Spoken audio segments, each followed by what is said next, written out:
Hi friends, welcome back to our English channel tell English. ఈరోజు వీడియోలో రోజు మనం పిల్లలతో మాట్లాడే కొన్ని తెలుగు సెంటెన్స్ని ఇంగ్లీష్లో సింపుల్గా ఎలా మాట్లాడాలో తెలుసుకుందాం. వీడియో ఎక్కడ స్కిప్ చేయకుండా ఎండ్ వరకు చూడండి. నచ్చితే ఒక లైక్ చేయండి, మీ ఫ్రెండ్స్కి షేర్ చేయండి. అలాగే ఛానల్ని సబ్స్క్రైబ్ చేసుకోవడం అసలు మర్చిపోవద్దు. ముందుగా ఇది పట్టుకో, నేను ఇప్పుడే వస్తానని చెప్తాను కదా పిల్లలకి. అలాంటప్పుడు దీన్ని ఇంగ్లీష్లో ఎలా చెప్పాలి అంటే hold this, I will be back. Hold this, I will be back అని ఇంగ్లీష్లో చెప్పాలి. ఇప్పుడు నెక్స్ట్ సెంటెన్స్ ఏంటో చూద్దాం. నా చెయ్యి పట్టుకో, ఇక్కడ చాలా రద్దీగా ఉంది. మనం ఎక్కడైనా క్రౌడ్గా ఉన్న ప్లేస్కి వెళ్ళినప్పుడు పిల్లల్ని చేయి పట్టుకో అని చెప్తాం కదా, అలాంటప్పుడు hold my hand, this place is crowded. Hold my hand, this place is crowded అని ఇంగ్లీష్లో చెప్పాలి. ఇప్పుడు నెక్స్ట్ సెంటెన్స్ ఏంటో చూద్దాం.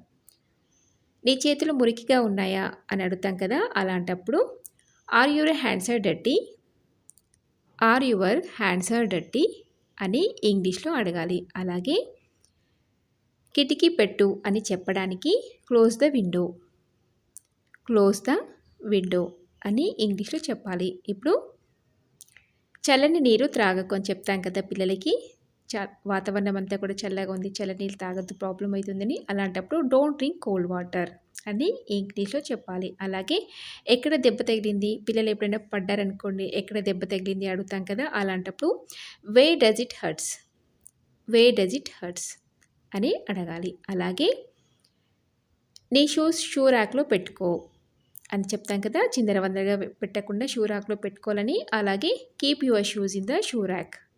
Keep your shoes in the shoe rack అని చెప్పాలి. అలాగే అది నీ తప్పు, పిల్లలు ఏదైనా తప్పు చేశారనుకోండి, అది నీ తప్పు వల్లే జరిగిందంటాం కదా, అలాంటప్పుడు it's your fault.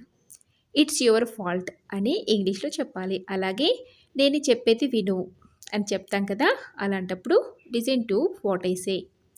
Listen to what I say అని ఇంగ్లీష్లో చెప్పాలి. అలాగే ఎవరిని నొప్పించొద్దు, ఎవరిని బాధ పెట్టద్దు, ఎవరిని ఇబ్బంది పెట్టద్దు అని చెప్తాం కదా, అలాంటప్పుడు డోంట్ హర్ట్ ఎనీవన్.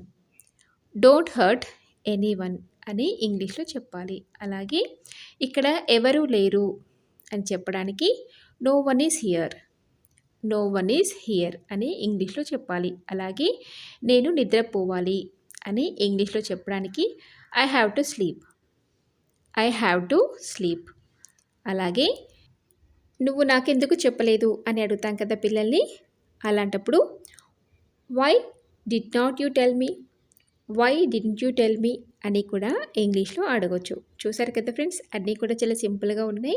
రోజు ఇలా కొన్ని సెంటెన్స్ నేర్చుకొని పిల్లలతో ఇంగ్లీష్లో మాట్లాడడానికి ట్రై చేయండి. అలాగే ఈ వీడియో మీకు నచ్చింది అనుకుంటున్నాను. నచ్చితే మాత్రం ఒక లైక్ చేయండి. అలాగే మీ ఫ్రెండ్స్కి షేర్ చేయండి. ఇలాంటి మరెన్నో వీడియోస్ కోసం ఛానల్ని సబ్స్క్రైబ్ చేసుకోవడం మర్చిపోద్దు. Thank you for watching.